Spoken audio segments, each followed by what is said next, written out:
Atenção, senhores passageiros, sejam muito bem-vindos ao Logística no Ar, o podcast oficial do curso de Logística Aeroportuária da FATEC de Indaiatuba. Antes de apresentar o nosso ilustre convidado, a segunda vez, né? Segunda vez aqui. Segunda vez aqui no nosso luxuoso podcast. Segue a gente nas redes sociais. Segue o podcast, @Logística no Ar, o curso de Logística Aeroportuária, @LogísticaFATECD.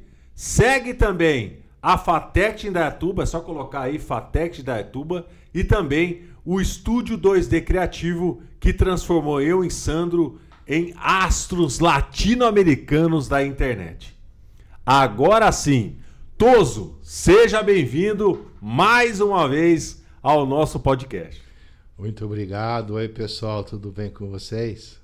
Só para quem não assistiu o episódio anterior, você dá quais disciplinas aqui no curso Logística Aeroportuária? Hoje eu leciono aqui Logística Empresarial, Comércio Exterior, Projeto Integrador 3, Projeto Integrador 4 e o Projeto Integrador 5.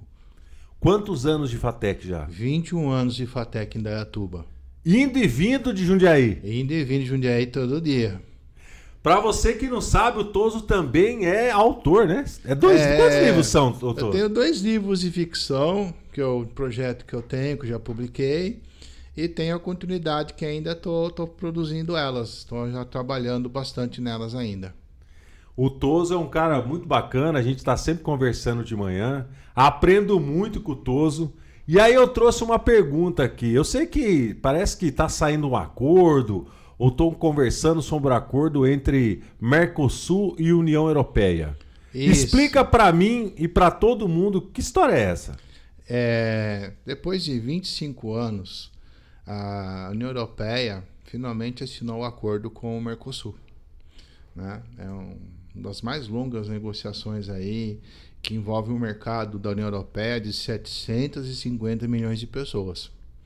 A grande questão aí desse acordo, que tão esperado, é a resistência de alguns países. Quem lidera essa resistência hoje é a França e a Polônia. E outra questão é que esse acordo ele precisa ser traduzido para as línguas de cada país. E dentro da União Europeia, ela funciona como um parlamento, onde a representação é de acordo com a população de cada país. Então esse acordo ainda vai entrar em discussão. Eles podem propor alterações no texto do acordo. E depois ainda, passada essa fase de aprovações, tem que ter a ratificação. Então nós vamos ter um longo período aí até que esse acordo entre em vigor. Não será tão rápido assim. O que está dentro desse acordo? Você vai ter a cooperação em vários setores da economia, que promove a facilitação do comércio e a intenção é a redução, né, das tarifas aduaneiras que esse acordo vai permitir entre os 2 blocos. Entendi. E para a economia aqui, falando da gente aqui no Brasil, o que vai ajudar? Olha, primeira coisa que ela vai ajudar no setor de agronegócios, né, é o acesso do Brasil à União Europeia. Porque hoje o nosso agronegócio está muito atrelado à China, que é o nosso maior parceiro. O segundo maior parceiro são os Estados Unidos da América. Com a entrada da União Europeia, a gente espera um incremento no setor da economia do agronegócio, onde o Brasil tem a sua maior liderança. Mas também existem várias outras complementações e outras cadeias, como a automotiva vai ter benefícios múltiplos entre os 2 blocos. Entendi. Então, para quem está nos assistindo aí, esse acordo, na verdade, é uma maneira de facilitar o comércio entre o Brasil e os países da União Europeia, é isso? Entre o Brasil, né, o Mercosul, né, e a União Europeia. É um acordo interblocos. Então, você leva o Mercosul todo nesse bloco para esse acordo e a União Europeia também traz o bloco dela. Então, há benefícios de ambos os lados. Ambos os lados são vantajosos. Entretanto, alguns setores, alguns países da União Europeia perdem com isso. Em um acordo desse tamanho, dessa magnitude, há ganhadores e perdedores. A maioria Quando ganha, o acordo se torna viável. Entretanto, esses países que não estão contentes, principalmente com o pacote agrícola, como a França e a Polônia, eles vão dar um pouco mais de trabalho, um pouco mais de resistência para entrar em vigor. Por que você acha que, por exemplo, a França está endurecendo o jogo aí? A França, para os padrões da Europa, é um país grande. Ela não está tão ao norte assim. Então a França tem uma área agrícola interessante que atende os seus mercados internos e dentro da própria União Europeia. Então o setor de agronegócio da França é muito resistente. Os agricultores defendem muito o seu setor. E não está errado isso. Esse pensamento não está errado. Entretanto, dentro da União Europeia, há outros países, como a Alemanha, por exemplo, que ela está interessada, ela quer esse acordo. Agora, o trabalho da França é tentar arrastar a Itália para esse acordo. E esse é um cenário que amanhã, hoje cedo, amanhã à tarde, à noite, pode mudar totalmente o que eu estou falando aqui. A gente tem que acompanhar esse cenário. Eu pegando aqui um retrato aí dos últimos dias, aí, como é que está isso daí. E outra questão também é a renovação dos governos.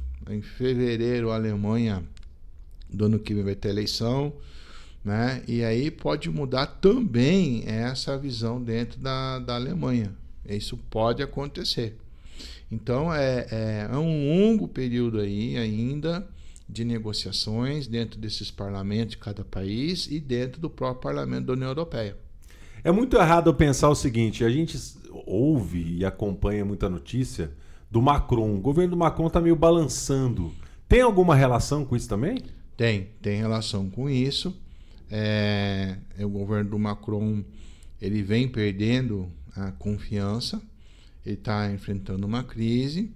Eu acredito que, pela leitura que eu estou tendo, ele está chegando no final aí do mandato dele aí dentro da França, em função dessa situação, de ele estar perdendo apoio, né? Então pode acontecer de mudar também o cenário na França. Embora eu entendo que dentro da França os agricultores, né, principalmente a área agrícola, também os pecuaristas, eles são muito unidos e eles brigam muito pelos seus direitos. Eles não têm por que não lutar, né, porque é um setor sensível para eles, é importante para eles esse setor. Por isso que a gente tem que aguardar esses debates, essas discussões. Porque até a gente ter a ratificação desse acordo, muita coisa pode mudar dentro do cenário da União Europeia.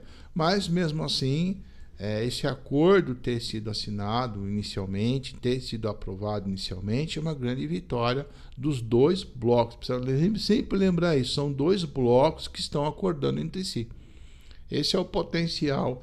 E também há benefícios para a União Europeia, dos produtos da União Europeia que entram no Mercosul e hoje pagam uma carga tributária alta de produtos que há ausência no Mercosul. Né? No popular, o pessoal mais fala, assim, por exemplo, azeite. Né? O azeite de oliva vai ter uma redução, né? Nas tarifas aduaneiras, vai facilitar o comércio. Então, há setores específicos da indústria que nós importamos matérias-primas e insumos, certos bens acabados, bens finais de consumo que nós não temos aqui, as complementações da cadeia intermediária, principalmente o setor de autopeças, por exemplo. Né? Isso pode ser algo bastante interessante, e é interessante sim, porque há vantagem para ambos os lados. E tem essa fase de acomodação, né, desse acordo. Então agora estamos nessa fase de acomodação. Do ponto de vista de infraestrutura logística, o Brasil está preparado para isso? Não? Olha, o que a gente vem assistindo nos últimos anos é um baixo investimento em infraestrutura por parte do governo federal. E a infraestrutura, a ausência dela, impacta justamente no escoamento, na circulação de mercadorias. No caso específico nosso, portos, aeroportos, postos de fronteira e os canais de escoamento, né? As infraestruturas logísticas que permitem com que os modais funcionem e escoem nossos produtos para o exterior e escoem nossos produtos para dentro do nosso país, para a internação de nossos produtos. A falta de infraestrutura causa o que a gente chama de inflação no setor estrutural da economia. Este tipo de inflação ela é resistente à elevação da taxa de juros, por exemplo, porque é uma inflação estrutural, principalmente dos setores de geração de energia, distribuição de energia e os custos dos transportes que vão impactar na cadeia de suprimentos. Agora, falando da cadeia de agronegócio, rapidamente, qual que é o diferencial? Por que a gente é tão bom nisso? Nós somos bons por causa da terra. É a terra. O Brasil é um país de dimensões continentais, com mais de 8,5 milhões de quilômetros quadrados. É um país que tem um clima muito bom para a agricultura e a pecuária. E é um dos poucos países do mundo que ainda tem como crescer esse setor sem impactar o meio ambiente. Então, é a nossa capacidade e também na nossa infraestrutura. Nós temos aí o Embrapa. A Embrapa vem ao longo dos anos aí desenvolvendo, aprimorando o setor do agronegócio brasileiro, tornando o Brasil uma potência no setor de commodities agrícolas e da proteína animal. Também tem o setor de minérios, onde o Brasil também, por causa do seu subsolo rico, é um grande exportador de riquezas minerais. Então, por isso nós somos bons nessa área. Toso, a gente já está indo para o final. Eu ia pedir para você convidar quem está nos ouvindo, nos assistindo, a vir estudar aqui. Pessoal, FATEC Indaiatuba, Logística Aeroportuária, são 3 anos, é um grau de tecnólogo superior, a faculdade é gratuita, ela é pública e está perto de você. Não deixa de você estudar o assunto e vem estudar aqui com a gente, venha ser nosso aluno, vocês vão gostar daqui. Toso, obrigado pela sua segunda vinda ao nosso podcast. E a você agradeço a audiência, a paciência e até a próxima. Até a próxima. Você acabou de escutar Logística no Ar, um podcast descontraído com os mestres Sandro Calabrese e Marcelo Costa. Apoio FATEC Indaiatuba e Estúdio 2D Criativo. Acompanhe também o nosso Instagram, @Logística no Ar. Nos vemos na próxima.